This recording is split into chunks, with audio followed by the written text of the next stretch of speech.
Baik, saudara-saudari yang terkasih, pertama-tama selamat malam untuk kita semua dan selamat merayakan pesta dari Santo Malaikat Agung, Santo Mikael, Gabriel, dan Rafael.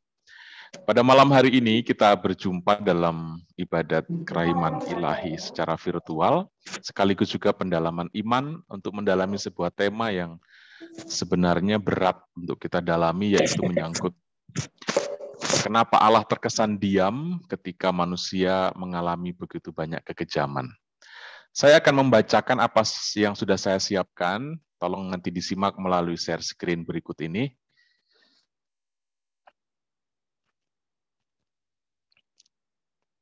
Baik, saudara-saudari, mengapa Allah terkesan tetap diam sementara manusia semakin jahat?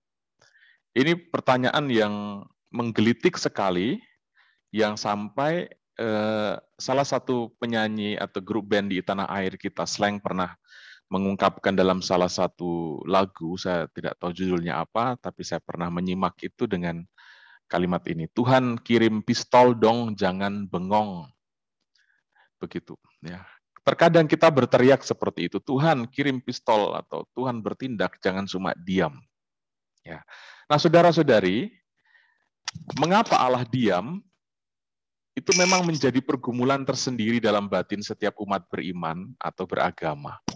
Ya, bahkan pengalaman Allah diam ini juga dialami oleh Yesus secara sangat manusiawi di atas salib ketika dia berseru Eloi Eloi lama sabachthani. Mengapa Allah terkesan lebih banyak diam, lebih banyak tenang di saat manusia mengalami tidak sedikit kesulitan di dalam hidupnya? 1,5 tahun terakhir ini, bahkan hampir 2 tahun ini, pertanyaan ini hampir menyelimuti ruang diskusi atau ruang pendalaman iman ketika banyak korban karena COVID-19 atau situasi yang begitu semakin sulit dan runyam. Nah, orang mempertanyakan di mana relevansi dari beriman atau di mana fungsi dari iman akan Allah ketika Allah terkesan begitu tenangnya. Nah, ada sebuah film saya sangat suka, judulnya The Fiddler on the Roof, pemain biola di atas atap yang diperankan oleh seorang aktor namanya Topol. Mungkin ada yang pernah nonton film ini. Ini mengisahkan tentang kehidupan salah satu kelompok Yahudi di Jerman yang mengalami penindasan. Nah, di dalam film ini disajikan pertanyaan dasar manusia. Mengapa kesulitan demi kesulitan terjadi sekalipun kita beriman kepada Allah? Ini. Sekali lagi, mengapa kesulitan demi kesulitan terjadi sekalipun kita beriman kepada Allah?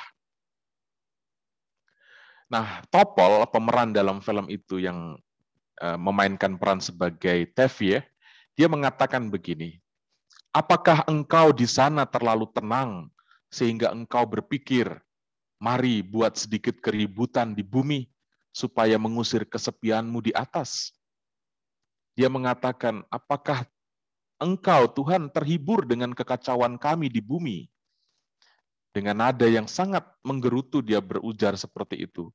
Apakah engkau di atas sana terlalu tenang? Sehingga saking tenangnya engkau membuat sedikit keributan di bumi untuk sedikit mengusir kesepianmu di atas. Nah, ini pertanyaan seorang Topol di dalam film tersebut. Dia menantang Allah dengan mengungkapkan kekesalannya. Dia bilang begini, sebagai seorang Yahudi dia mengatakan, jika kami ini bangsa terpilih, mengapa kami selalu dirundung persoalan? Karena di cerita dalam film itu diungkapkan bagaimana bangsa Yahudi itu ditindas begitu. Bukankah lebih baik tanpa persoalan? Mengapa tidak kau pilih saja bangsa yang lain? Dia bilang, konsekuensi dari bangsa pilihan, kenapa harus membawa kami dalam pengalaman yang tidak menyenangkan bertubi-tubi? Kalau seperti ini lebih baik kau pilih saja bangsa yang lain. Demikian dialog yang sangat manusiawi yang terungkap dalam film The Fiddler on the Roof itu. Nah, saudara-saudari, ini juga dia kembali mengungkapkan ini. Betapa luar biasanya jika menjadi orang kaya dibanding orang miskin. Orang tidak peduli kau benar atau salah. Asal kau kaya, kau akan selalu benar. Sementara orang miskin sebaliknya, sekalipun hidup benar dan saleh, akan tetap terlihat salah dan terlihat buruk. Ini fakta-fakta yang menjadi seruan batin seorang yang beriman, ya, yang diperankan oleh Topol dalam film itu. Dan saya sangka ini juga menjadi jeritan kita semua. Namun saudara-saudari, pertanyaannya sebenarnya adalah ini. Benarkah Allah memang diam terhadap kemelut hidup ciptaannya? Benarkah dalam waktu-waktu tertentu Allah terkesan meninggalkan umatnya atau meninggalkan kita? Lantas, di mana batas wajar kejahatan bagi Allah? Mungkinkah kemelut hidup kita masih dianggap wajar bagi Allah? Ini pertanyaan yang sangat mendalam sebenarnya, yang tidak mudah untuk kita utak-atik atau tidak mudah untuk kita cerna, tidak mudah untuk kita renungkan. Tapi baik, pada malam hari ini saya ingin mengajak kita sama-sama untuk bermenung, bukan untuk menyelesaikan atau menjawab secara tuntas pertanyaan-pertanyaan yang dalam sebagaimana yang Anda lihat dalam layar ini, tapi kita masuk dalam permenungan agar memiliki pemahaman yang sedikit lebih baik dan benar mengenai hubungan kita dengan Allah. Renungan 1, benarkah Allah itu diam? Nah, saudara-saudari, jika Allah berbelas kasih kepada korban kejahatan, sedangkan kepada pembuat kejahatan Allah mengganjar dengan kekerasan, lalu pertanyaannya, di mana letak belas kasih Allah? Kalau kita mengatakan bahwa Allah adalah kasih, maka bukankah itu berarti bahwa Dia adalah kasih baik terhadap orang baik maupun terhadap orang jahat? Ini konsekuensi yang harus kita pahami dengan sungguh. Kalau kita mengimani Allah adalah kasih, maka kasih itu kasih terhadap orang baik dan kasih juga terhadap orang jahat. Namun, ketika pembuat kejahatan tetap mengalami nasib baik, kita berseru, di mana keadilan Allah terhadap korban kejahatan? Ini. Nah, keadilan Allah tampak di dalam kasih-Nya itu. Kasih Allah memproses dan membawa korban kejahatan maupun pelaku kejahatan untuk akhirnya mengalami dirinya atau mengalami Allah. Ini misteri yang sungguh luar biasa yang tidak mudah kita pahami dengan kacamata manusiawi kita. Hanya iman akan Yesus yang membuat kita sampai pada titik ini. Sekali lagi saya bacakan, kasih Allah memproses dan membawa korban kejahatan maupun pelaku kejahatan untuk akhirnya mengalami Allah. Korban mengalami bahwa dirinya dikasihi, sedangkan pelaku pun mengalami bahwa Allah tidak mengesampingkannya. Ujung atau titik akhir dari keadilan Allah adalah ketika domba dan singa, sapi dan serigala sama-sama makan rumput. Bayi bermain bersama dengan ular beludak. Demikian yang dilukiskan oleh Nabi Yesaya. Baik korban maupun pelaku kejahatan akhirnya mengalami perjumpaan dan kebersamaan dengan Allah. Inilah titik di mana Allah tampak begitu adil bagi kita manusia. Saya ingin membacakan apa yang Nabi Yesaya katakan. Serigala akan tinggal bersama domba, dan macan tutul akan berbaring di samping kambing. Anak lembu dan anak singa akan makan rumput bersama-sama, dan seorang anak kecil akan menggiringnya. Lembu dan beruang akan sama-sama makan rumput, dan anaknya akan sama-sama berbaring. Sedang singa akan makan jerami seperti lembu. Anak yang menyusu akan bermain-main dekat liang ular tedung, dan anak yang cerai susu akan mengulurkan tangannya ke sarang ular beludak. Tidak ada yang akan berbuat jahat atau yang berlaku busuk di seluruh gunungku yang kudus, sebab seluruh bumi penuh dengan pengenalan akan Tuhan, seperti air laut yang menutupi dasarnya. Inilah titik akhir dari proses penyelamatan itu. Ketika korban dan pelaku kejahatan sama-sama menemukan pengenalan akan Tuhan, berjumpa dan mengalami Allah. Nah, saudara-saudari, saya pribadi seringkali berpikir seperti ini. Pelaku kejahatan sebenarnya juga adalah korban, yaitu korban dari pengaruh dosa, entah itu dosa sosial atau dosa individu. Karena itu, dalam sebuah kasus kejahatan misalnya, sebenarnya terlihat ada dua korban di sana, yakni korban kejahatan itu sendiri dan si pelaku kejahatan yang juga adalah korban dari dosa. Identitas mereka sama-sama adalah korban. Jadi tidak ada satu yang lebih di atas yang lain. Di mata Allah, baik korban kejahatan maupun pelaku kejahatan sama-sama adalah korban. Nah, terhadap dua korban inilah Allah menaruh belas kasih yang sama. Allah prihatin dan peduli terhadap korban kejahatan. Demikian halnya Allah prihatin dan peduli dengan pelaku kejahatan yang sebenarnya menjadi korban dari dosa. Keadilan Allah berhubungan dengan kedua pihak ini. Karena itulah, kalau kita mendalami teologi salib, mau tidak mau kita sampai pada ini, akan sangat mengagumkan di sana betapa dalam makna penyaliban Kristus. Penyaliban Kristus disebut sebagai peristiwa penebusan, peristiwa penyelamatan, penyelamatan untuk seluruh manusia, dan itu artinya untuk korban kejahatan maupun bagi pelaku kejahatan. Jadi Allah datang ke dunia bukan hanya berpihak kepada yang kita sering anggap sebagai korban kejahatan yang tampak, tapi juga menjadi korban dari kejahatan dosa yang tidak tampak. Allah hadir bagi kedua belah pihak tersebut. Dengan melihat Kristus yang tersalib, manusia akhirnya melihat wajah gelap dari kejahatan. Kalau kita memandang replika Yesus yang tersalib, saudara-saudari, sebenarnya kita sedang melihat wajah gelap dari kejahatan itu. Kejahatan atau dosa selama ini bekerja dalam diam, mengendap-endap seperti pencuri, bahkan juga seperti anjing galak yang melumat kemanusiaan. Itu kerja dari dosa. Maka, dengan melihat Yesus yang tersalib, orang melihat dan membaca dengan sangat jelas taktik dan strategi kejahatan, serta melihat akibat yang ditimbulkan dari kejahatan itu.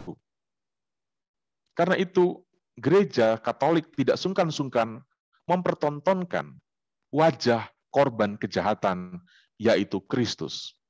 Supaya orang bisa dengan jelas melihat dan membaca taktik dan strategi kejahatan. Manusia yang terperangkap dalam dosa dan kejahatan, manusia yang terkena dengan sengat iblis, itu membuat sesama manusia yang lain menjadi seperti binatang. Dan itu yang terjadi dan dialami oleh Kristus. Manusia yang terperangkap dalam dosa membuat manusia dibinatangkan. Kemanusiaan yang rusak akan merusak manusia-manusia yang lain. Dan ini yang terjadi di atas kayu salib itu.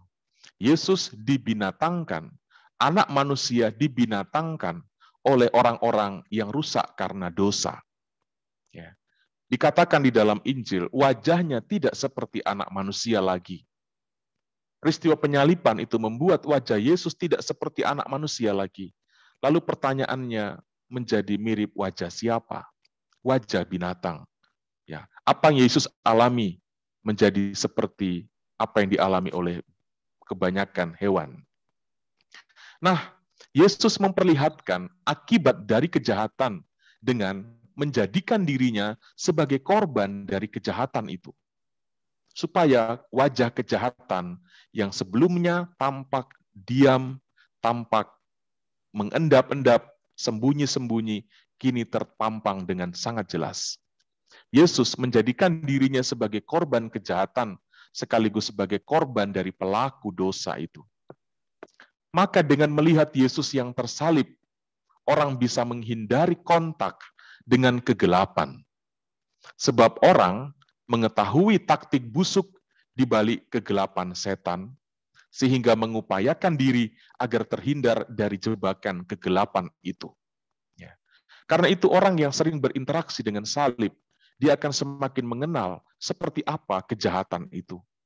Sehingga dia tidak tertarik untuk bekerja sama dengan kegelapan. Itulah kenapa kalau kita masuk gedung gereja Katolik, kita melihat paling pertama replika Yesus yang tersalib. Kita langsung melihat wajah dari kemanusiaan yang membidatangkan sesama manusia. Nah, saudara-saudari, selain itu, bagi mereka yang selama ini menjadi korban dari kejahatan, mereka juga akan melihat Allah yang solider. Dengan melihat Yesus yang tersalib, orang yang sedang menjadi korban dari kejahatan akan juga melihat ternyata Allah itu bersolider.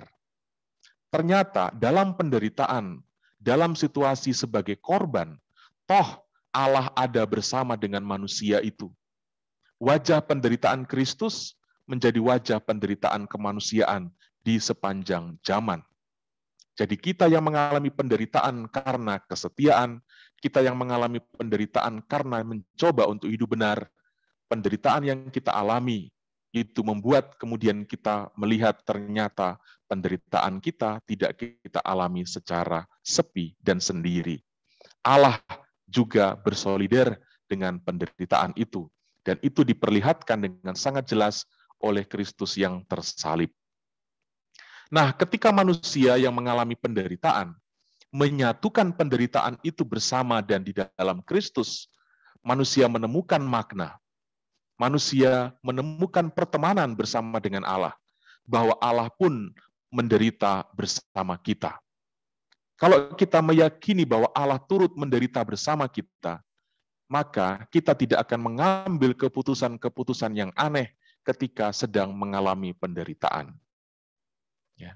Kalau kita tahu bahwa Allah bersama kita dalam penderitaan itu, maka kita tidak akan cepat-cepat untuk mencari setan, melarikan diri dari penderitaan.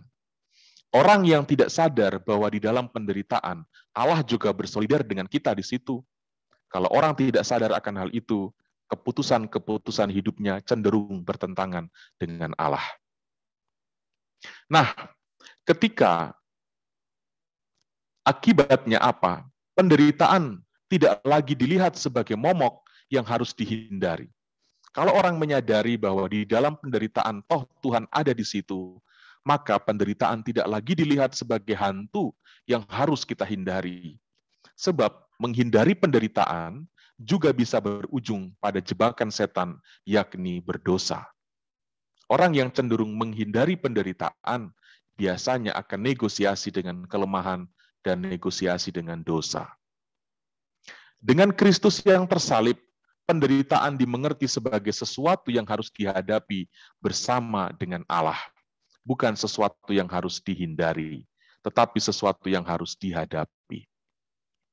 Mari kita melihat contohnya apa dari penjelasan saya ini. Ada seorang yang bernama Suhogi. Dia pernah menulis kata-kata yang sangat indah. Biar aku diasingkan daripada harus tenggelam dalam kemunafikan. Kita bisa mengganti kata-kata ini dengan apapun. Biar aku diasingkan daripada aku harus tenggelam dalam kemunafikan. Namun nyatanya, kita lebih takut kehilangan teman daripada kehilangan Tuhan. Ini fakta hidup kita. Lebih memilih tenggelam dalam kemunafikan daripada menyendiri, sepi dalam kebenaran. Ini kenyataan kita. Apakah kita bisa sampai pada titik itu? Memilih untuk mengalami derita daripada harus bersuka cita tetapi dalam dosa. Nah, menghindari dan menolak penderitaan kerap membuat kita bekerja sama dan tunduk di bawah pengaruh setan. Sebaliknya, saudara-saudari, keberanian menghadapi penderitaan atau saat-saat sulit secara benar dan memaksimalkan daya kekuatan hidup untuk tetap positif di dalamnya adalah kekuatan yang hanya ditemukan ketika kita bersama dengan Allah. Ini. Maka Allah hadir di dalam penderitaan itu sebagai teman seperjalanan manusia, agar manusia tidak kehilangan jati dirinya. Seringkali di dalam penderitaan, manusia cenderung menyangkal identitasnya sebagai manusia. Dia berhasrat untuk menjadi malaikat. Artinya, Kalau panas tidak keringat, kalau hujan tidak basah. Seringkali kita berharap memiliki iman yang membuat kita tidak menyentuhkan kaki kita di tanah. Ya. Menjadi tetap manusia adalah luhur. Entah itu manusia yang kaya, entah itu manusia yang miskin, entah manusia yang sehat, entah manusia yang sakit, entah manusia yang berhasil, entah manusia yang gagal. Menjadi manusia adalah luhur adanya. Nah, seringkali kita menolak untuk menjadi manusia ketika miskin, ketika dalam kegagalan, ketika dalam penyakit. Penolakan terhadap kemanusiaan bisa kita lihat dengan cara apa, dengan jalan apa, mencari jalan-jalan pintas untuk melawan itu semua. Tidak sedikit orang bekerja sama dengan setan supaya sembuh. Tidak sedikit orang bekerja sama dengan setan ketika bisnis gagal. Dan tidak sedikit orang bekerja sama dan negosiasi dengan dosa ketika ancaman kemiskinan mulai terlihat.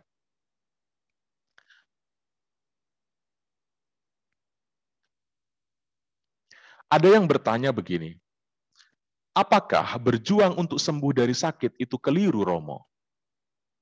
Menjadi keliru jika perjuangan itu menggadaikan jiwamu. Ini.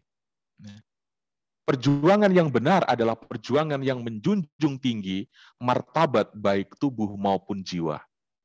Jangan demi tubuh sehat kita menyakitkan jiwa. Ini. Ya, berjuang untuk sembuh itu benar.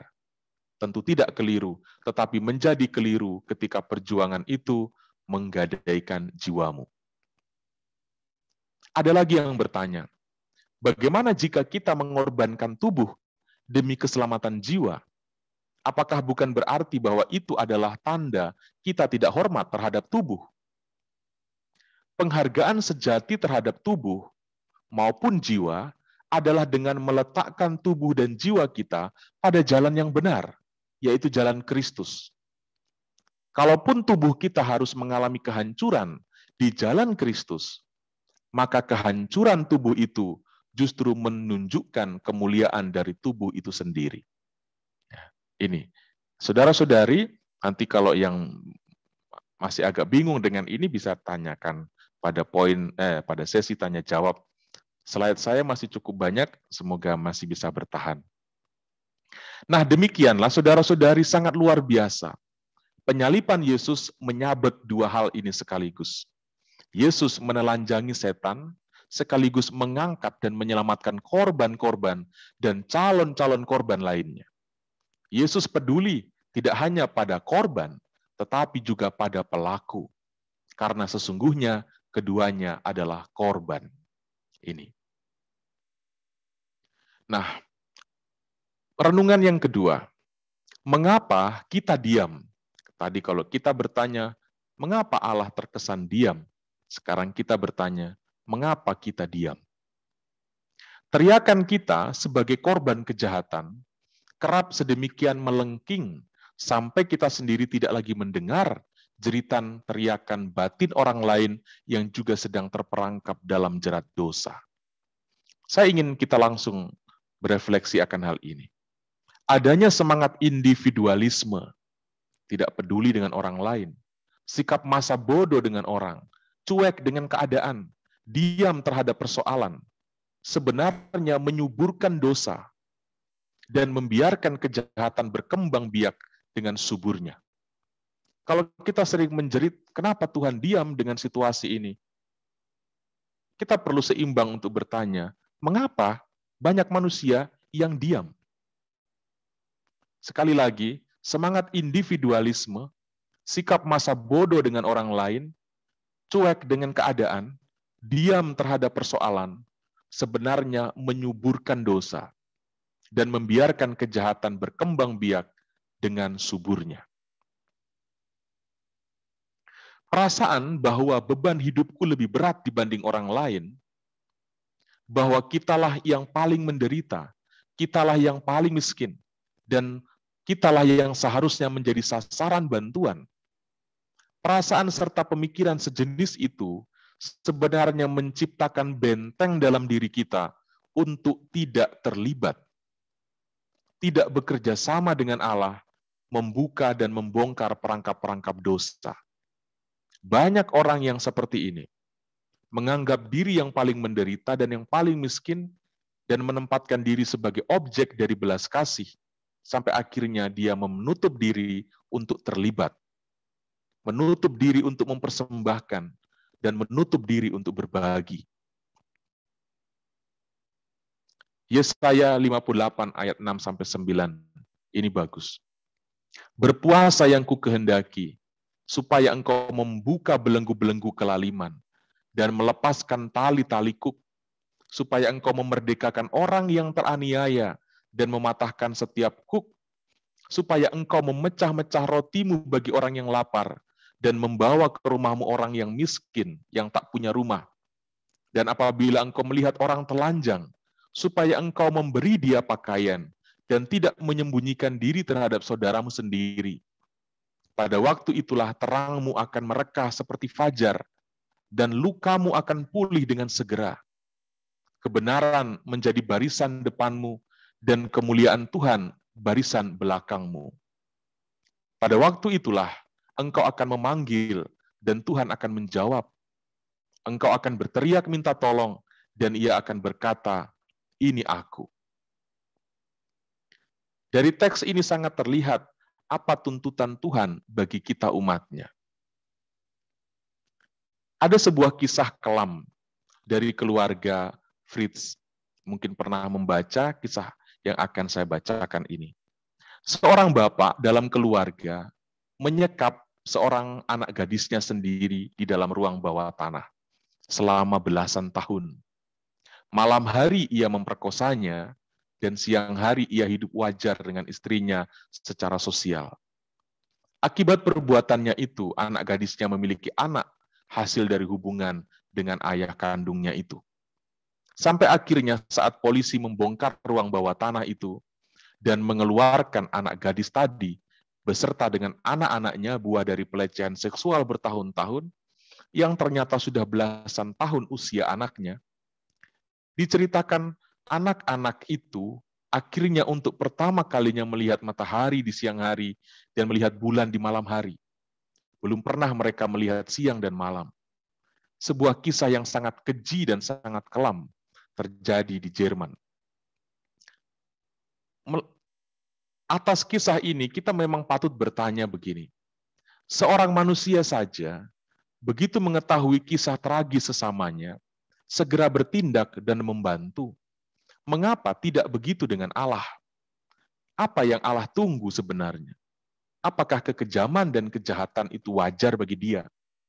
Atau adakah batas sehingga sebuah kekejaman dan kejahatan bagi Allah sudah melewati batas sehingga Ia akan segera bertindak? Nah, saudara-saudari, sebelum kita menjawab itu semua, mari kita lihat siapa saja yang dapat disebut sebagai korban di dalam kisah keluarga yang sangat keji tadi. Pertama, anak gadis itu adalah korban dari kejahatan ayahnya sendiri. Yang kedua, kita melihat ayah itu sendiri adalah korban dari dosa. Kedua korban ini harus mendapat keadilan yang sama besar dari Allah. Serentak harus mendapat belas kasih Allah yang sama besarnya. Namun, ada lagi korban ketiga yang harus mendapat belas kasih Allah. Siapa itu? Yaitu orang-orang di sekitar, keluarga besarnya, istrinya sendiri, yang memiliki semangat cuek dan masa bodoh. Di mana mereka selama belasan tahun itu? Mereka pun perlu mendapat belas kasih Allah. Sikap masa bodoh itu dosa yang sungguh bejat. Kita begitu mudah langsung melempar tanggung jawab atas persoalan hidup ini pada Allah. Pertanyaannya adalah, di mana martabat kita sebagai gambar Allah? Mengapa selalu Allah yang harus dituntut bertanggung jawab atas hidup kita? Atas hidupku, hidupnya, atas hidup kita semua. Sementara kita sendiri lepas tangan atas hidup kita, atas hidup orang lain. Kita menuntut Allah bertindak, sementara kita diam di tempat. Dalam lingkungan sosial, di mana individualisme bertumbuh kuat, di mana orang hidup bagi dirinya sendiri, mereka adalah kaki tangan setan untuk membungkam Allah. Tolong kata-kata ini dicatat baik-baik dalam benak kita semua. Dalam lingkungan sosial, di mana individualisme bertumbuh kuat, di mana orang hidup bagi dirinya sendiri, mereka adalah kaki tangan setan untuk membungkam Allah. Kita menyuruh Allah bersuara dan bertindak, sementara kita tanpa sadar membungkam dan menyandera Allah dalam ruang individualisme kita. Individualisme, acu tak acu, adalah penyubur dosa dan menjadi batu sandungan bagi Allah untuk bersuara dan bertindak. Karena itu saudara-saudari, jangan keburu bertanya mengapa Allah hanya diam. Tanyakanlah mengapa diriku hanya diam di saat aku bisa melakukan sesuatu. Ingat kata-kata Yesus, apapun yang kau lakukan untuk salah seorang yang paling hina ini, itu kau lakukan untuk aku. Untuk bisa melakukan sesuatu, memang kita harus keluar dari diri sendiri, melawan ego kita, dan menentang sikap masa bodoh, dan melawan individualisme yang sedang tumbuh di kebanyakan diri kita. Dalam banyak perjumpaan, saya kerap berujar dan sekarang saya ingin kembali mengungkapkan itu untuk sesama umat Katolik. Jangan hanya ke gereja untuk mengejar komuni, mengejar kesalehan pribadi. Komuni Kudus memiliki tuntutan misi pada diri kita untuk membangun komunio, komunitas. Apalah arti menyambut tubuh Kristus, sementara kita tidak rindu membangun tubuh Kristus secara lebih besar, yaitu gereja? Apalah arti dekat dengan Allah, tetapi malah menjadi penghambat orang untuk mendekati Allah? Egoisme yang dipelihara akan menyuburkan dosa. Ingatkah kita akan cerita kenapa sampai banyak orang-orang dari teman si lumpuh, dalam kisah Yesus menyembuhkan orang lumpuh, sampai membongkar atap rumah? Karena mereka tidak bisa mendekati Yesus, karena banyak orang yang duduk dekat Yesus. Orang-orang yang dekat dengan Tuhan, acap kali malah menjadi penghambat orang untuk dekat dengan Tuhan. Egoisme yang dipelihara akan menyuburkan dosa. Dalam hidup bertetangga, jangan merasa tidak bersalah ketika tetanggamu terlibat dalam narkoba misalnya, terlibat dalam pembunuhan, terlibat dalam terorisme, atau kekerasan yang lain. Jangan sampai itu indikasi yang sangat jelas bahwa kehadiranmu tidak sungguh punya arti dan punya dampak di lingkungan itu. Ini. Jangan merasa aman ketika melihat tetangga atau orang yang dekat dengan kita terjebak dalam persoalan. Karena bisa jadi itu indikasi yang sangat jelas kehadiran kita tidak sungguh punya arti bagi lingkungan itu. Maka penting sekali memaknai keberadaan kita dalam konteks panggilan hidup bersama. Kehadiran kita menghadirkan wajah Allah. Perkataan kita menghadirkan sabda Allah. Tindakan kita menghadirkan tindakan Allah. Ini yang harusnya menjadi moto hidup kita. Kalau kita mengatakan bahwa terhadap kejahatan Allah terkesan diam, itu bisa menjadi pernyataan balik yang menampar diri kita sendiri. Karena ternyata kita menolak untuk menjadi rekan kerja Allah dalam menjawab persoalan manusia. Hikmat Allah harus disuarakan, jangan disimpan sendiri. Sudahkah kita pernah membaca dalam Amsal dikatakan, hikmat berseru nyaring di jalan-jalan, di lapangan-lapangan, ia memperdengarkan suaranya.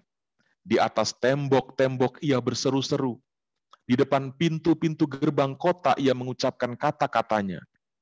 Berapa lama lagi, hai orang yang tak berpengalaman, kamu masih cinta kepada keadaanmu itu? Pencemooh masih gemar kepada cemooh, dan orang bebal benci kepada pengetahuan. Berpalinglah kamu kepada teguranku. Terpanggilkah kita untuk menjadi Amsal bagi komunitas kita, sehingga semakin mempersempit ruang bagi pergerakan setan? Baik, akhirnya dalam catatan penutup saya ini, saya tulis penutup bocor, karena penutup tapi masih menyisakan pertanyaan. Benarkah Allah diam? Tentu saja Allah tidak diam. Kita yang acap kali membungkam dan memperlambat Allah untuk bertindak dan menjawab kita. Allah itu bertindak, namun kelirunya kita kerap menuntut Allah bertindak berdasarkan kepentingan kita, mendikte Allah, dan ini adalah kejahatan.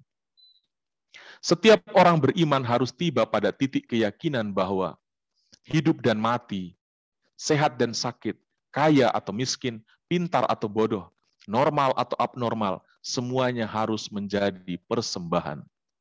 Jangan berjuang hidup untuk bisa tetap abadi. Jangan memperjuangkan hidup untuk tetap bisa sehat selamanya, kaya, pintar, normal, atau apapun yang istilahnya. Tetapi kemudian kita mengutuk sesuatu yang seperti tampak negatif. Semuanya harus menjadi persembahan.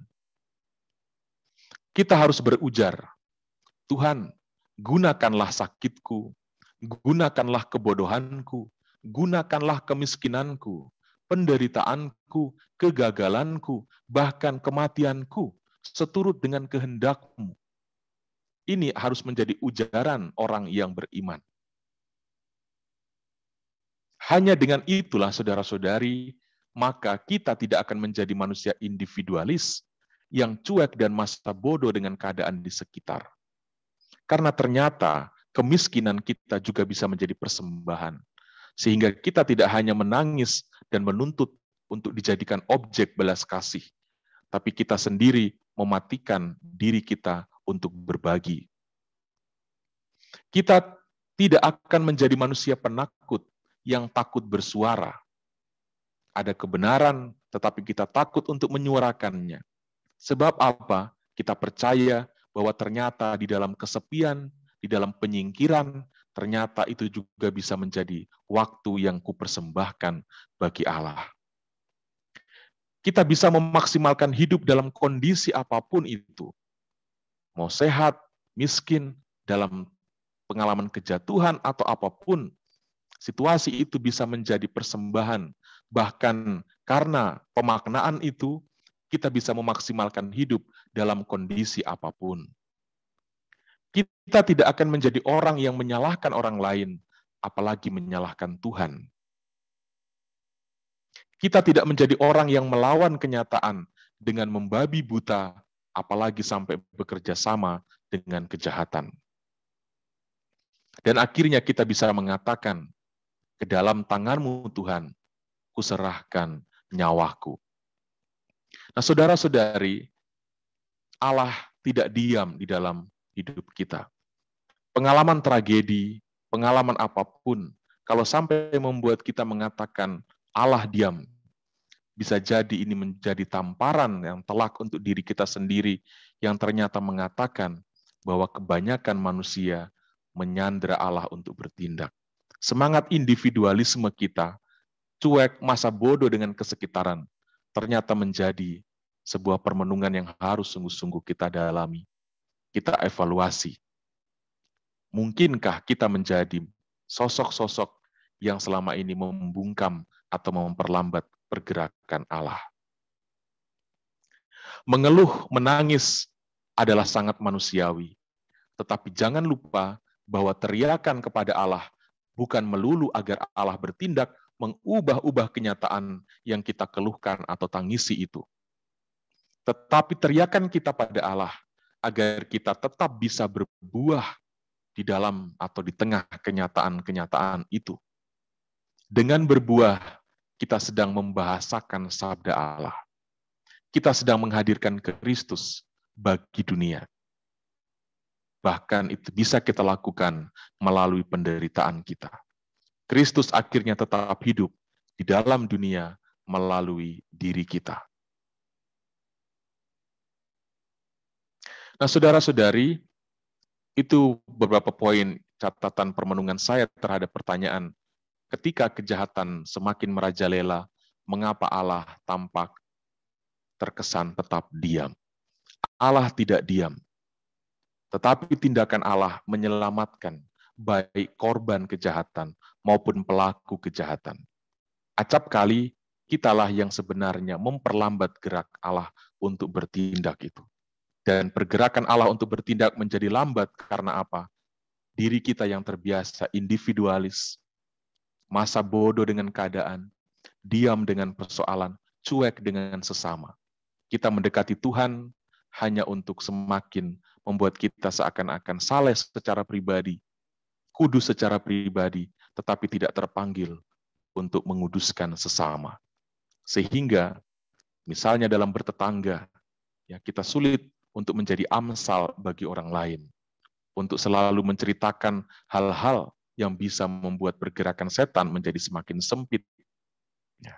Inilah saudara-saudari, semoga beberapa butir permenungan ini membantu kita semua untuk mengerti apa yang harus aku lakukan, supaya suara Allah itu tetap bisa terdengar.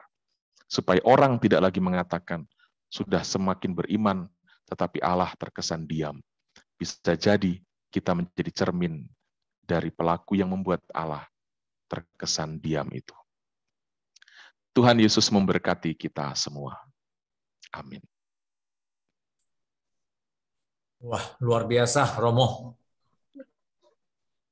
Romo ceritakan itulah yang memang terjadi di dalam kehidupan kita ini.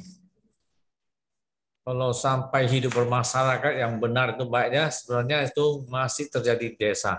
Tapi dalam kota-kota besar hampir sudah hilang. Seperti kita aja, bahkan orang tetangga aja kita sendiri tidak kenal Romo. Karena semuanya dibatasi tembok-tembok.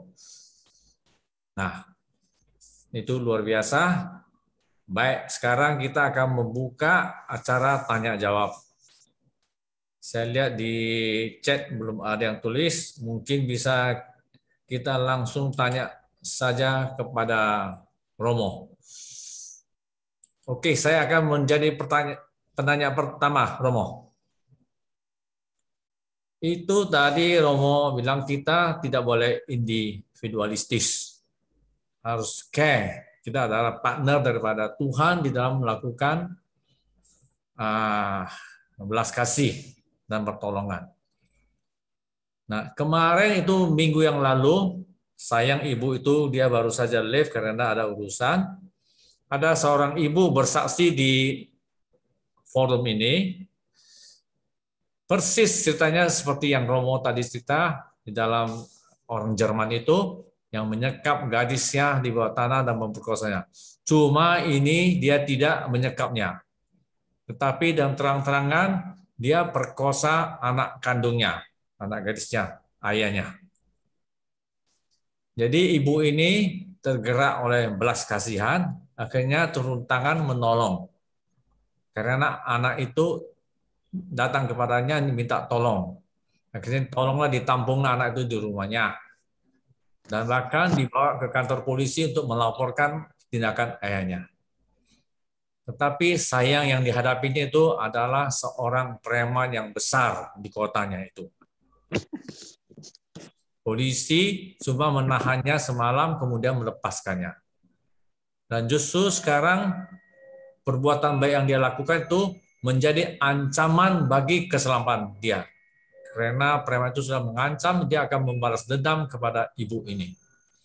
Nah, pertanyaan saya kepada Romo, ini kadang-kadang kita berjumpa begini bukan karena kita tidak mau menolong, tapi justru itu kadang-kadang membuat kita malah berbahaya. Jadi bagaimana tanggapan kita terhadap masalah ini, Romo? Suruh kamu nggak tidur? Ke kantornya Om Hao. Om ini belum jam 9. Lalu kan biasanya bangun susah kalau pagi. Jadi satu pertanyaan ya, Romo ya. Oke, baik. Kalau Tadi saya menunggu ada yang lagi sedang lanjut ngobrol. yang lain, Bu. Romo? Biar sekaligus jawabnya. Saya dulu dari agama lain, Romo. Sebelum dibaptis, sebelum jadi Katolik itu saya adalah agama tradisional. Dan teman-temanku semuanya juga gitu. Jadi pada saat saya menjadi Katolik, mereka sering mengejek saya. Ada pertanyaan yang diajukan kepada saya. Katanya Allah kamu itu adil. Saya mau tanya, coba kenapa dia ciptakan manusia yang di belahan barat.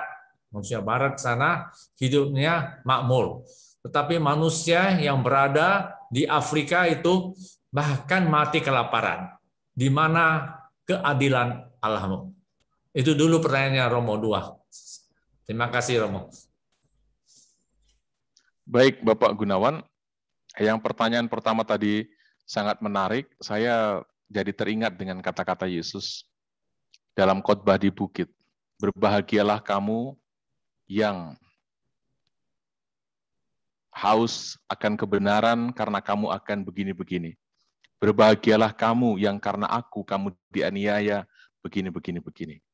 Jadi begini, saya tidak tahu apakah ibu yang menolong gadis itu seorang Kristiani atau bukan. Tetapi andai kata dia seorang Kristiani, dia akan menemukan bahwa apa yang dia alami, ketakutan, ancaman, bahkan penderitaan itu bagian dari ambil bagian hidup Kristus. Maka dia akan menemukan, melihat sukacita meskipun di tengah pengalaman yang menakutkan itu. Nah, saya kemarin dalam Zoom dengan salah satu kelompok, saya menceritakan tentang pengalaman kehidupan saya sebagai seorang imam, meskipun tidak setragis seperti cerita dari ibu itu. Ya. Seorang imam yang kesepian atau sendiri, tinggal sendiri, tidur sendiri, nyuci baju sendiri, dan sebagainya, seringkali dianggap sebagai bodoh, sudah mempersiapkan khotbah dengan sampai ngantuk-ngantuk pada malam hari, pada waktu presentasi misa, toh tetap dianggap tidak memuaskan, ingin tidur sejenak, dianggap sebagai tukang tidur, dan lain sebagainya. Tetapi penderitaan yang dialami karena berjuang untuk ingin seperti Kristus, itu membuat seorang imam, sekalipun banyak dicibir, tetap menemukan sukacita. Saya tidak sedikit berjumpa dengan imam-imam yang sering dilecehkan. Misalnya apa? Khotbahnya nggak enak dia, begitu-begitu. Padahal ia sudah berusaha membaktikan dirinya, melawan pendidikan yang 14 tahun sekian lama, dan ketika jadi, yang dia dapat malah banyak ejekan, bukan banyak pujian. Saya juga turut sering mengalami hal demikian.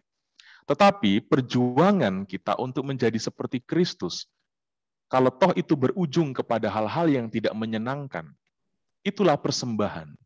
Dan kita tahu bahwa konsekuensi dari mengikuti Kristus adalah kita dituntut untuk memikul salib.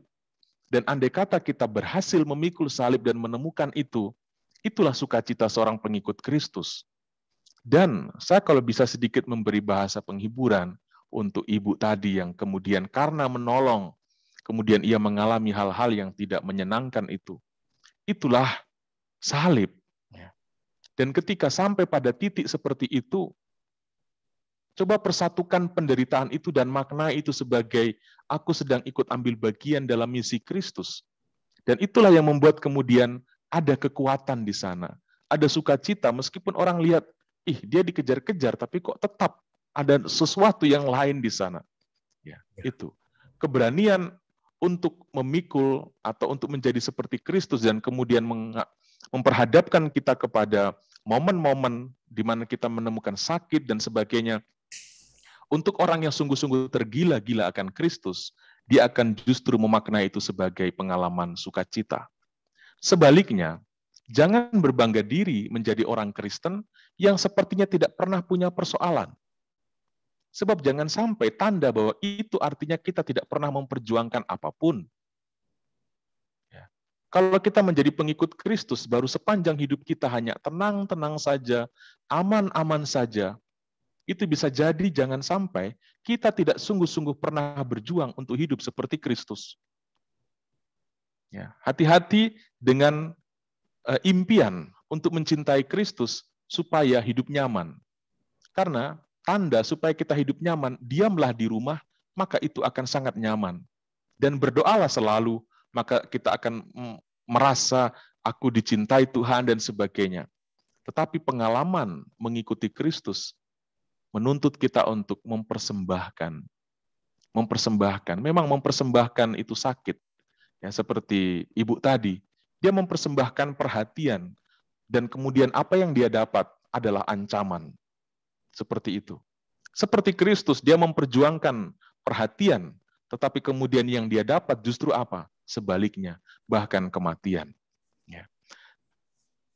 Saya berharap ibu itu kemudian menemukan kekuatan iman justru dari pengalaman itu. Dan tentu kita sebagai sesama umat, mari kita berdoa semoga hal-hal yang kita sebagai manusia tidak inginkan itu tidak terjadi kepadanya. Tetapi secara pribadi, semoga ibu itu menemukan makna dan arti terdalam sebagai pengikut Tuhan Yesus di sini.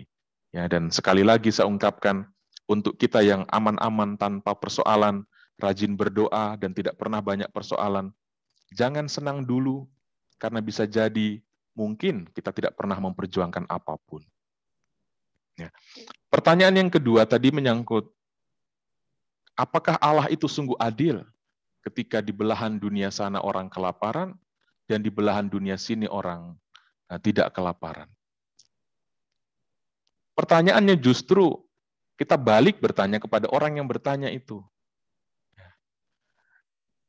Kalau engkau mengatakan Tuhan itu tidak adil, dan yang bertanya, anggaplah yang bertanya adalah seorang yang kaya misalnya.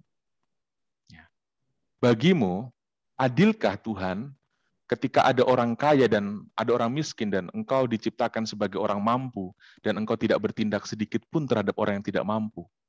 Jangan langsung menyerang Allah sebagai yang tidak adil. Di manakah dirimu sebagai ciptaannya dalam kondisi itu? Ya. Bukankah ketika kita diciptakan, kita disebut sebagai imago Dei, wajah Allah. Dan harusnya kehadiran kita merepresentasikan kehadiran Allah. Kita mungkin tidak bisa memeluk gunung sekaligus, tetapi apa yang kau lakukan untuk salah seorang dari saudaraku yang paling kecil ini, itu kau lakukan untuk aku. Pertanyaannya bukan tentang kenapa Tuhan adil atau tidak adil. Apa yang sudah kita buat sebenarnya dalam hidup? Apa yang sudah kita persembahkan untuk orang-orang yang paling hina, untuk orang-orang yang kelaparan, meskipun hanya satu orang. Apa yang sudah kita persembahkan sebenarnya? Itulah yang harusnya menjadi pertanyaan.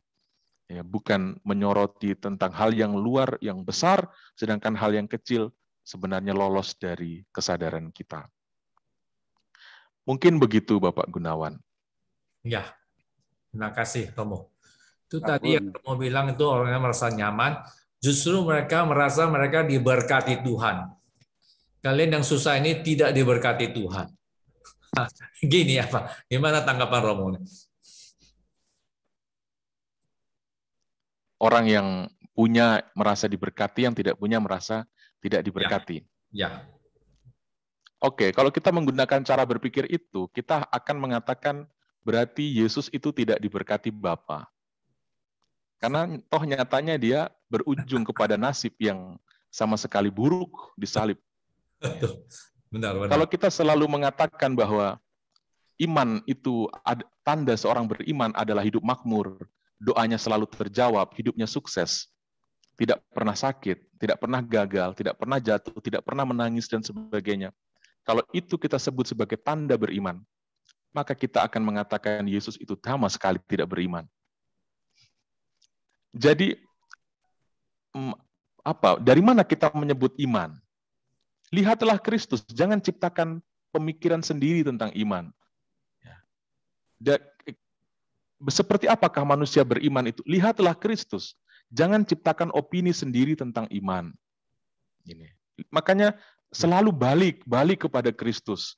Jangan kita membesarkan opini sendiri, mendengar satu dua khotbah tentang teologi kemakmuran misalnya, ya, yang kemudian back to Christ begitu. Kembali kepada Kristus dan lihat. Ya. Kita dalam iman kita mengatakan Kristus adalah rujukan sempurna manusia beriman. Karena itu bagaimana kita memahami iman sementara Yesus mengalami hal yang tidak seperti bukan orang beriman. Lihat kepala pasukan bilang apa kepada Yesus. ketika dia akhirnya wafat. Sungguh orang ini adalah anak Allah. Justru bukan ketika Yesus turun dari salib, tapi ketika Yesus mati di atas kayu salib, dan bagaimana reaksi Yesus terhadap penyalipan, itulah yang menunjukkan iman. Reaksi terhadap kenyataan, itulah yang menunjukkan siapa yang beriman dan tidak beriman. Ya. Bukan tentang kaya atau miskin seorang dikatakan atau diukur keimanannya, tetapi bagaimana seorang kaya merespon kekayaan itu menunjukkan iman. Dan bagaimana seorang miskin merespon kemiskinannya, itu juga bisa diukur sebagai iman. Jadi iman atau tidak beriman bukan terlihat dari kondisi hidup, tetapi dilihat bagaimana respon kita terhadap kondisi-kondisi hidup.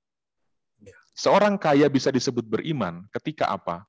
Ia mempertanggungjawabkan kekayaannya secara benar. Dan orang miskin disebut beriman ketika apa? Dia tidak berontak terhadap kemiskinannya dan tetap hidup benar, tidak melawan kemiskinan dengan cara-cara yang tidak benar. Keimanan diukur dari situ. Reaksi terhadap penderitaan itulah yang mengukur iman, dan reaksi terhadap kesuksesan itu jugalah yang menjadi ukuran dari beriman. Begitu Pak Gunawan. Romo, Luar biasa, Romo. Pak Gun, saya boleh ngomong? Mau tanya? Iya, Pak Gun. Silakan. Romo. Nih. Ya. Totok tuh. Oh ya Pak Toto, silakan langsung Ya. ke Romo. Romo, kalau dalam teodicea ilahi atau keadilan Allah yang dirumuskan oleh Epikuros ya, tentang penderitaan ya Romo. 1, Allah itu mau meniadakan kejahatan atau penderitaan, tapi tidak dapat. 2, Allah dapat meniadakan kejahatan atau penderitaan, tapi tidak mau. 3, Allah tidak mau dan tidak dapat meniadakan kejahatan dan penderitaan. Jika Allah mau, tapi tidak dapat, atau jika Allah dapat, tapi tidak mau meniadakan kejahatan, maka adalah tidak sesuai dengan hakikat Allah. Jika Allah tidak mau dan tidak dapat, berarti Allah itu lemah dan buruk hati, dan berarti ia bukan Allah.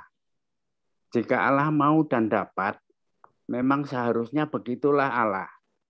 Jadi, dari manakah asal kejahatan dan penderitaan itu?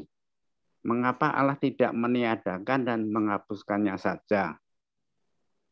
Ada pendapat bahwa kejahatan dan penderitaan harus ditempatkan secara keseluruhan. Dengan demikian akan kelihatan bahwa kebaikan yang lebih terang dan lebih besar memang perlu adanya kejahatan dan penderitaan. Ibaratnya dalam sebuah lukisan yang indah dengan warna-warninya, namun warna hitam tetap diperlukan untuk menambah keindahannya. Itu Romo, terima kasih. Pertanyaannya apa, Pak? Enggak nanya Romo, ini saya bergumul Oke. Saya bergumul di Cuma tanggapannya. Ini, bentar Pak Gun. Siap. Saya kan bergumul dengan ini. Tapi tadi Romo ngomong menerangkan kelanjutannya ini. Jadi saya sekarang lebih jelas. Saya bisa nulis dengan lebih baik lagi. Karena tadinya saya setengah jalan loh ceritanya Romo. Sampai di situ setengah jalan. Baru tadi Romo nambahin. Saya sangat suka Romo. Terima kasih Romo. Nggih Pak, matur nuwun. Ada pertanyaan Sampai Pak. Ini dari Pak Ian ya, yang Lumban Raja. Romo Abah, apa yang sebaiknya kita lakukan saat doa belum terjawab?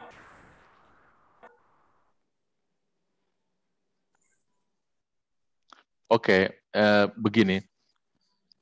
Doa itu sebenarnya pertama-tama bukan tentang kita bisa menyampaikan keinginan dan harapan kita dalam doa. Tetapi pertama-tama yang perlu kita sadari dan kita mengerti, doa adalah sebuah tindakan aku ingin berelasi dengan Allah. Itu dulu yang kita mengerti. Ya. Doa membuat aku berelasi dengan Allah. Dan ada saat-saat di mana kita terdorong untuk berdoa. Saat kita sakit, saat dalam persoalan, dan sebagainya. Ya. Artinya kemudian kita paham bahwa ternyata ada kondisi-kondisi hidup yang membuat kemudian kita bisa terdorong atau bisa kita katakan terpanggil untuk mendekatkan diri dan berelasi dengan Allah. Jadi tindakan berelasi dengan Allah itu sudah poin. Ya. Jadi kalau kita berpikir tentang doa sebagai investasi terhadap apa yang aku inginkan supaya aku dapatkan, ada banyak orang yang berpikir tindakan keimanan seperti investasi atau menabung. Kalau sudah sekian panjang aku berdoa, aku yakin nanti pasti dapat karena sudah sekian aku numpuknya dan sebagainya. Itu pandangan yang sangat keliru tentang berdoa. Berdoa pertama-tama menyangkut aku ingin berelasi dengan Dia. Dalam relasi dengan Dia itulah termuat di sana apa yang menjadi pengalaman, apa yang menjadi harapan, apa yang menjadi impianku. Tetapi juga diharapkan dari relasi itu yang adalah doa, terbaca juga apa yang diharapkan, apa yang diinginkan oleh Dia dengan siapa kita berelasi.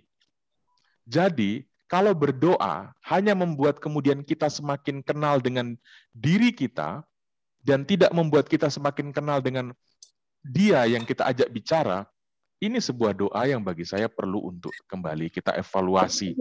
Doa yang benar adalah doa yang membuat kita semakin mengenal Dia, karena kita tahu sebelum kita ngomong pun Dia sudah mengenal kita. Jadi kalau kita berpikir, nggak perlu berdoa, toh Allah sudah tahu. Jadi untuk apa kita berdoa? Supaya kita tahu tentang Dia lebih dari sebelumnya. Lalu bagaimana kalau doa itu tidak kunjung terjawab? Apa yang perlu kita lakukan? Percayalah pasti akan terjawab. Sejauh itu, sejauh kita kenal apa yang menjadi harapan Tuhan di balik problem yang sedang kita sampaikan. Ya.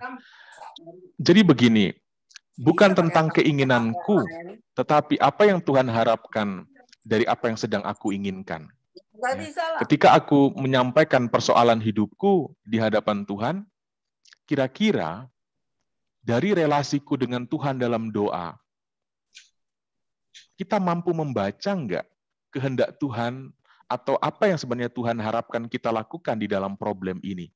Karena bisa jadi problem kita itu juga bisa menjadi ruang bagi Allah untuk mengerjakan sesuatu di sana. Begitu.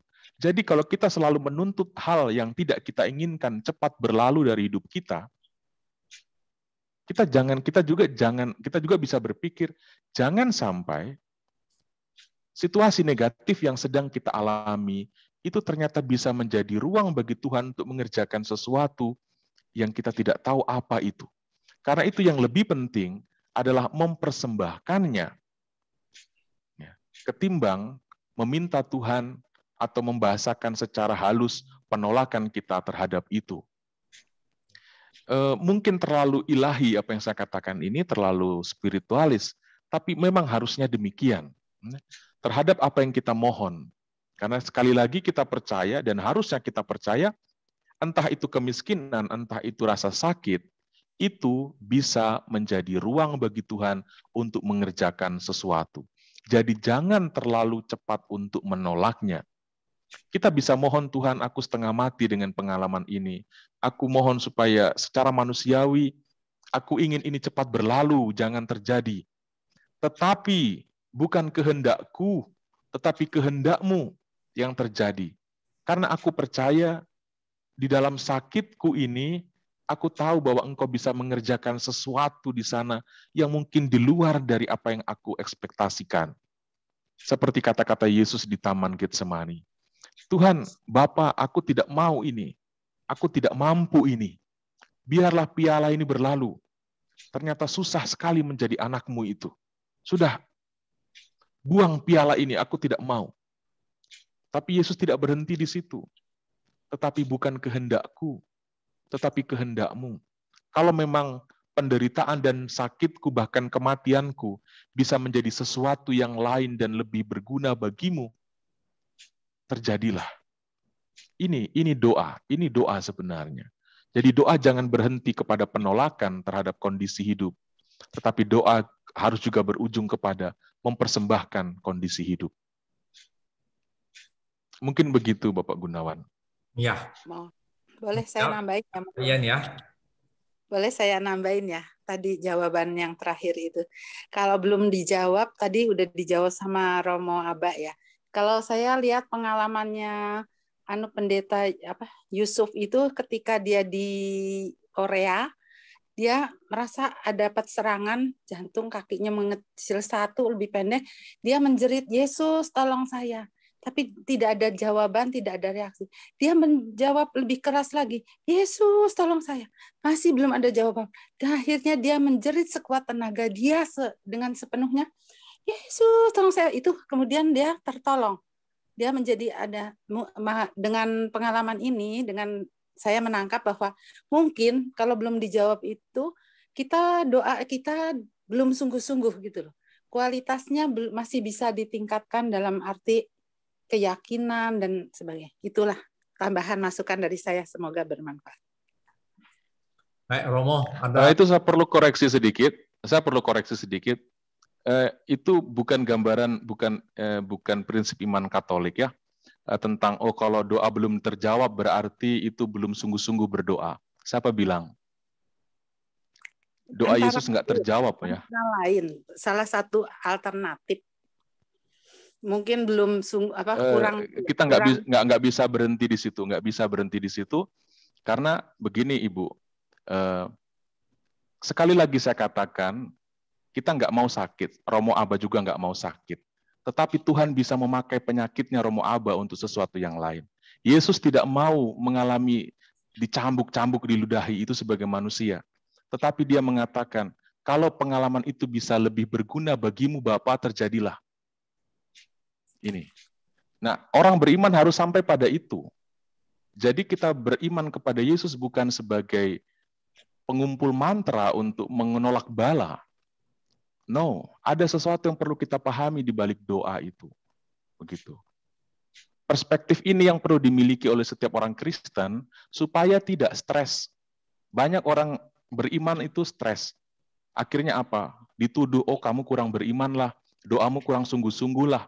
No, kadang-kadang orang beriman mengadili sesama orang beriman dengan cara itu. Dan itu sangat jahat.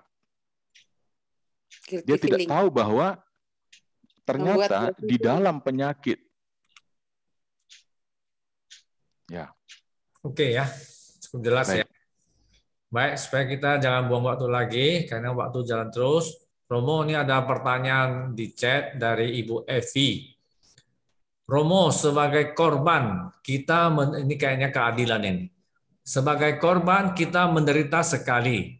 Dan sebagai pelaku kejahatan, atau tadi Romo sebut korban dosa, nampak nikmat-nikmat hidupnya. Dan lama sekali baru bertobat. Bagaimana mengelola perasaan untuk tidak marah, tidak kecewa, tidak dendam, dan lain-lain. Mohon pencerahan dari Romo. Ya, memang susah sih. Kita memang secara manusiawi akhirnya sampai pada titik itu. Saya pernah ngobrol-ngobrol dengan ayah saya di kandang ayam. Waktu saya cuti kemarin, dan kita cerita tentang pengalaman masa lalu, waktu saya masih kecil, dan sampai pada titik pertanyaan iseng sebenarnya.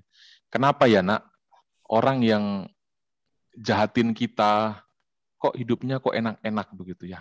Sementara kita yang sudah berusaha begini, kok begini-begini terus. Nah, ya memang tujuan orang berdosa itu supaya hidupnya nyaman. Begitu. Jadi kita nggak usah heran. Karena memang tujuan orang melakukan kejahatan atau tujuan orang menjadi berdosa supaya hidupnya nyaman. Jadi kalau ada orang berdosa yang hidupnya nyaman-nyaman saja, kita nggak usah heran karena memang itu tujuannya. Begitu. Dosa selalu menawarkan kenyamanan kepada pelakunya. Ya. Jadi bagaimana mengelola perasaan? Ya, kita terima bahwa memang itulah tujuan dia berdosa, supaya nyaman. Jadi kita nggak heran, itu pertama. Tapi yang kedua, ya kita prihatin tentu dengan keadaan itu. Ternyata dia tidak memahami. Ya. Dia mencari sebuah kenyamanan temporal, tetapi mengabaikan keselamatan kekal. Ini juga. Karena itu Saya nggak tahu mau jawab apa, tapi bagaimana mengolah perasaan, terimalah sebagai sebuah kebenaran bahwa memang tujuan orang berdosa supaya hidupnya nyaman. Jadi kalau ada orang yang jahatin kita, atau ada orang yang mengambil, yang berdosa lah, terus kemudian hidupnya kok nyaman-nyaman saja, ya memang tujuannya begitu. Kalau dia nggak mau nyaman, dia tidak akan berbuat dosa. Jadi kalau kita ingin juga nyaman, ya mari kita berbuat dosa. Begitu Pak Gunawan. Kayaknya saya pernah baca di Mazmur itu ada disebutkan, dan nomor berapa sudah lupa, 139 nomor berapa, itu memang ada jelaskan gini, itu saya sudah doa setengah mati, tetapi makin sengsara, tetapi yang di sana semakin makmur, semakin subur, semakin gemuk, semakin tidak pernah sakit. Itu ada di Mazmur itu, saya sudah lupa itu Mazmur berapa itu. Oke, ada lagi mau disambung tadi Ibu Evi? Cukup. Saya mau tanya Pak Gunawan, boleh Pak? Oh ya, mungkin kita batasi 2 orang aja untuk bertanya ya. Karena Romo ini rupanya hari ini sangat baik sekali Romo. Dia sebenarnya kurang sehat hari ini, tapi bersedia hadir di forum kita. Kemudian nanti selesai ini dia mau pulang ke tempatnya, itu perjalanannya kira-kira 1 jam. Jadi kita juga maklum ya, Romo nanti juga mau pulang. Jadi harap saya batasi aja 2 orang lagi pertanyaan terakhir. Sesudah itu kita akan tutup acara kita malam hari. Silakan Pak Stefanus. Ya, selamat malam Romo. Romo, kalau kita baca Perjanjian Lama, bagaimana manusia semakin jahat itu Allah menjatuhkan Nuh, ya, atau Sodom, Gomora, dan juga umat Israel bagaimana mengalami murka Allah. Ya. Dan kalau saya baca di buku catatan harian Santa Faustina, di situ beberapa kali Allah mau menjatuhkan murka, misalnya ke negara Polandia. Dan Santa Faustina berdoa supaya Allah tidak menjatuhkan murkanya. Jadi menurut Romo bagaimana dengan kondisi sekarang ini? Apakah Allah yang kasih, yang penuh kasih, bisa menjatuhkan murka kepada manusia? Itu Romo.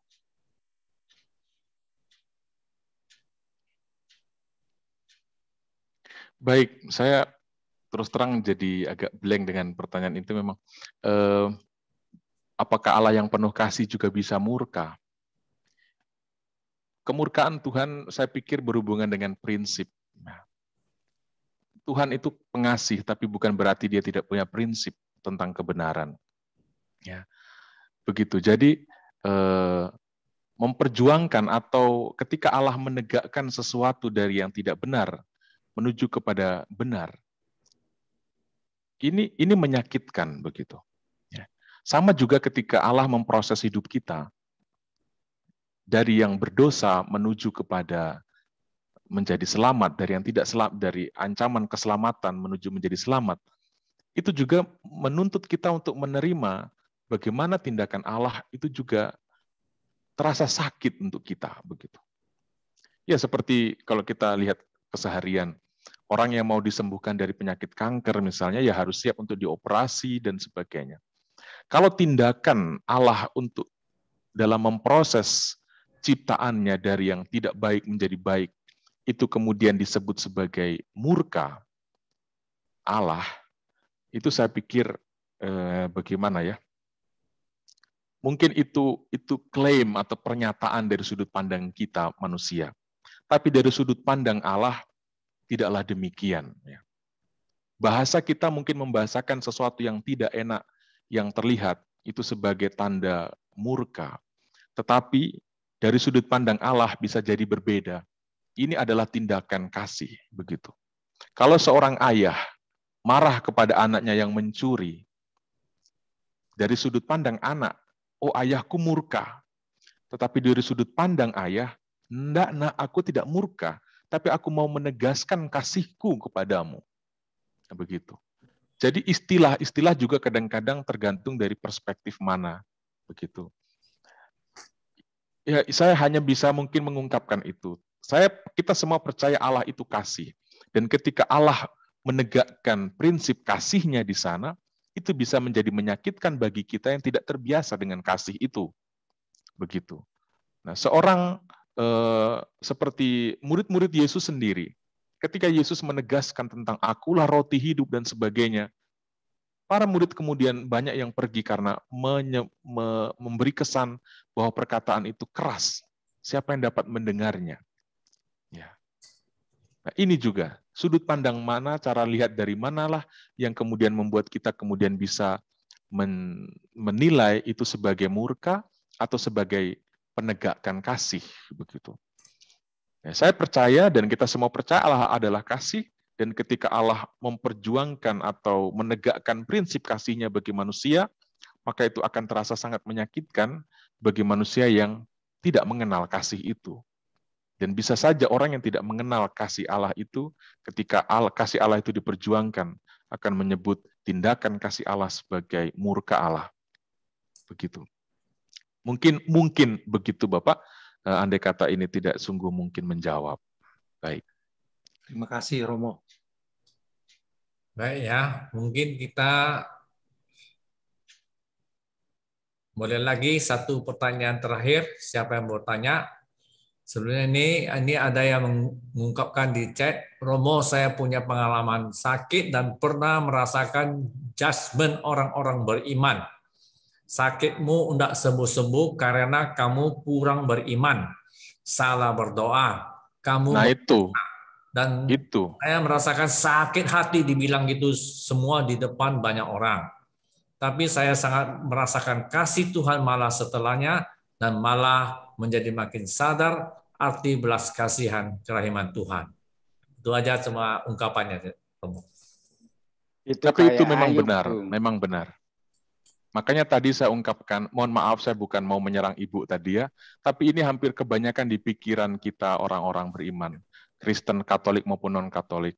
Kalau sakit sudah berdoa tidak sembuh, itu berarti tanda doanya kurang kuat dan sebagainya.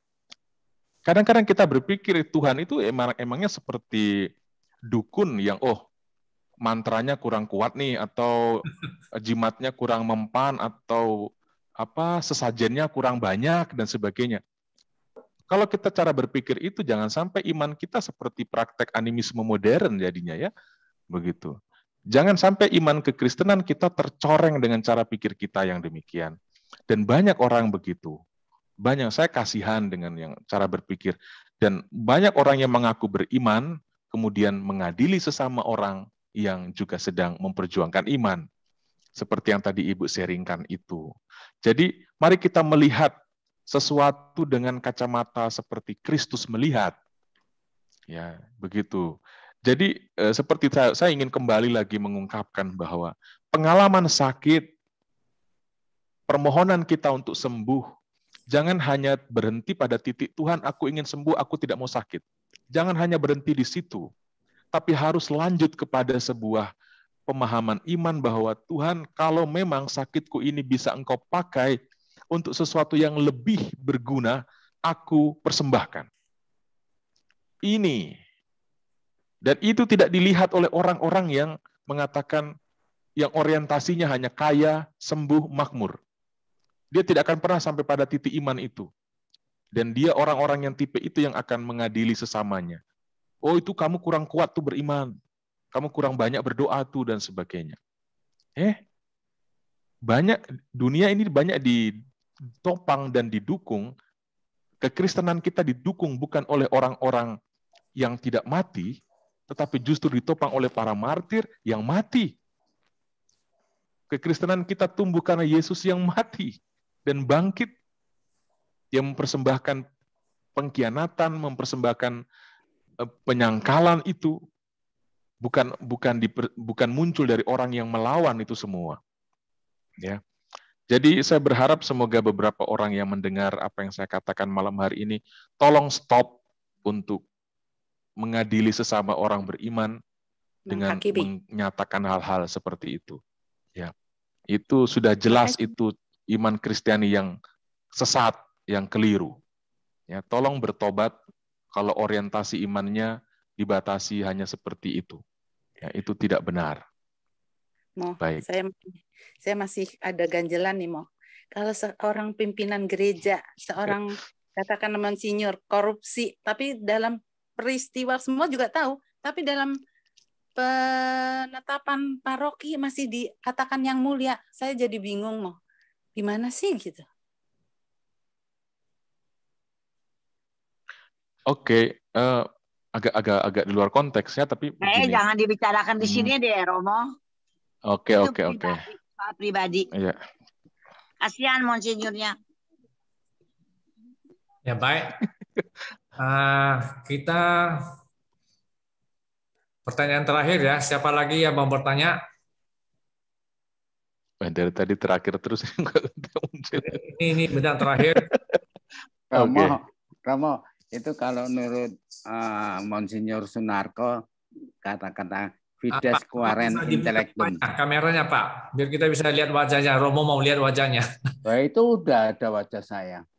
Fides Quaerens Intellectum ya, Mo. Makasih. Ya.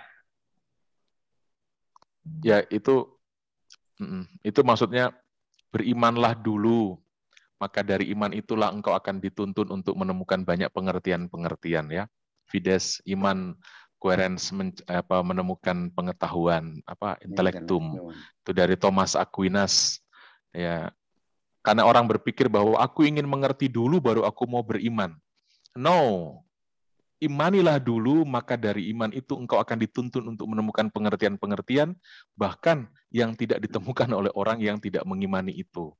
Begitu contoh, iman akan Allah Tritunggal, tidak semua orang Katolik mampu menjelaskan itu.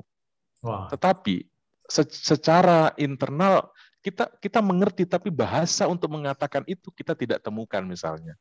Jadi itu, imanilah dulu, baru kemudian itu akan menuntunmu pada pengertian, bukan untuk menjelaskan. Jadi yang dimaksud intelektual tidak selalu berhubungan dengan penjelasan, tapi kepuasan intelektual atas diri kita dulu begitu. Ya, ini melawan pandangan orang yang mengatakan kalau aku nggak mengerti, aku nggak mau mengimani itu.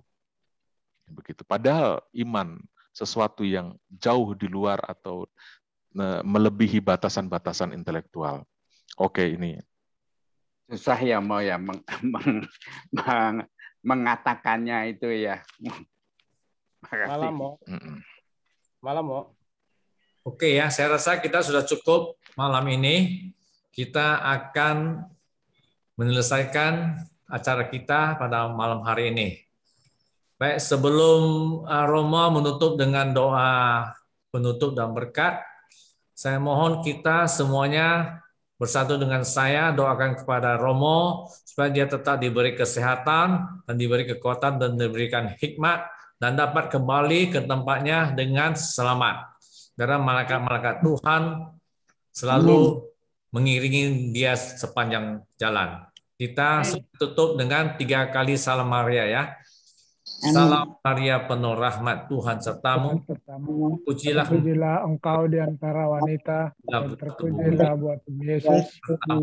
Bunda Allah, doakanlah kami berdosa ini sekarang dan waktu kami.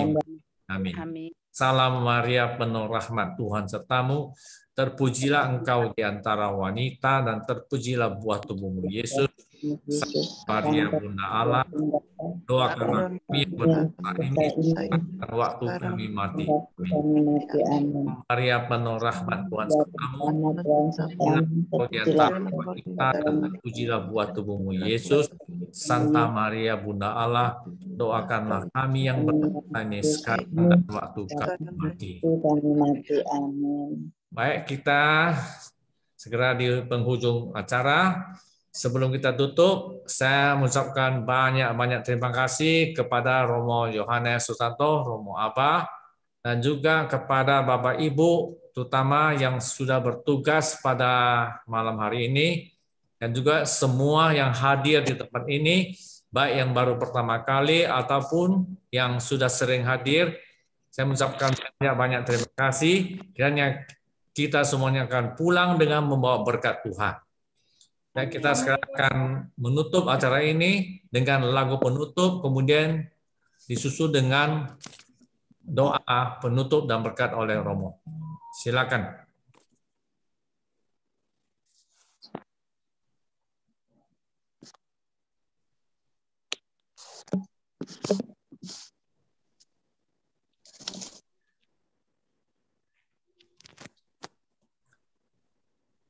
Ibu Marta.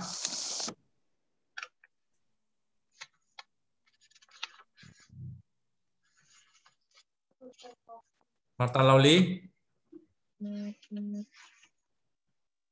Mungkin sudah live. Romo langsung doa penutup dan berkat Romo.